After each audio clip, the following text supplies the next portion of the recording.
आपण पाहत आहात निपाणी न्यूज, चौफेर घडामोडी। स्तवनिधी येथे गुरुकुल संस्थेचा 2 दिवसीय 87वा वार्षिकोत्सव जल्लोषात साजरा। स्तवनिधी येथील बाहुबली ब्रह्मचार्य आश्रम बाहुबली संचलित पार्श्वनाथ ब्रह्मचार्य आश्रम गुरुकुल संस्थेचा 87वा वार्षिकोत्सव समारंभ दिनांक 17 व 18 जानेवारीला संपन्न होत आहे। या 2 दिवसांमध्ये बाल विकास मंदिरचा सांस्कृतिक कार्यक्रम, श्री 1008 भगवान पार्श्वनाथ महामूर्तींचा अभिषेक, विधान सोहळा असे आयोजन करण्यात आले आहे। शाळेचे स्नेहसंमेलन म्हणजे विद्यार्थ्यांच्या सुप्त कलागुणांना वाव देणारा आठवणीचा उत्सव असतो, जिथे नृत्य, नाट्य, गाणी, नकला अशा विविध कलांचे सादरीकरण करण्यात येतं। बाल विकास मंदिराच्या सांस्कृतिक कार्यक्रमाने या सोहळ्यास प्रारंभ झाला। उपस्थित मान्यवरांच्या हस्ते प्रतिमा पूजन व दीप प्रज्वलन करण्यात आलं।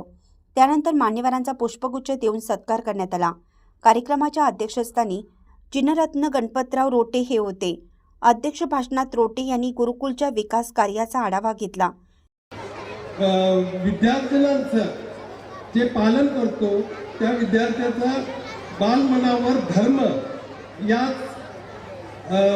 सदाचाराचा संस्कारही त्यांच्यावर घडतो आणि म्हणून या गुरुकुलाचं महत्त्व आपण जाणलं पाहिजे। धर्म शिक्षण तथा व्यायाम, आज आता आपण मगाशी पाहिलं की जे दांडपट्टा, लाठीचाल, परत योग असे विविध खेळामध्ये प्रावीण्य करून विद्यार्थ्यांना प्रशिक्षण दिलेलं आहे। या तसेच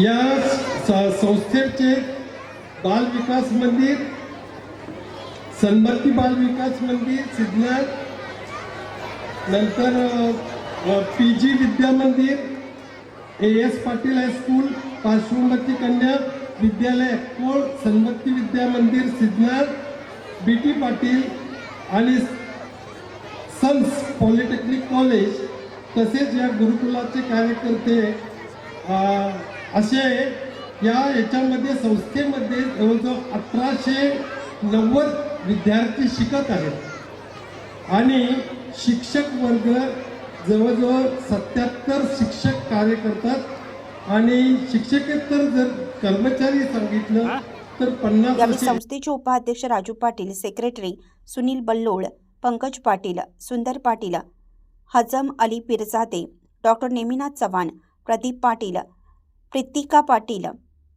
रावसाहेब जनवाडे, डॉक्टर संतोष चौगुले, महावीर पाटील आदी उपस्थित होते।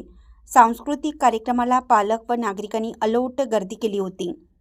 अशाच अपडेट्ससाठी निपाणी न्यूजला सबस्क्राईब करा आणि रहा अपडेट।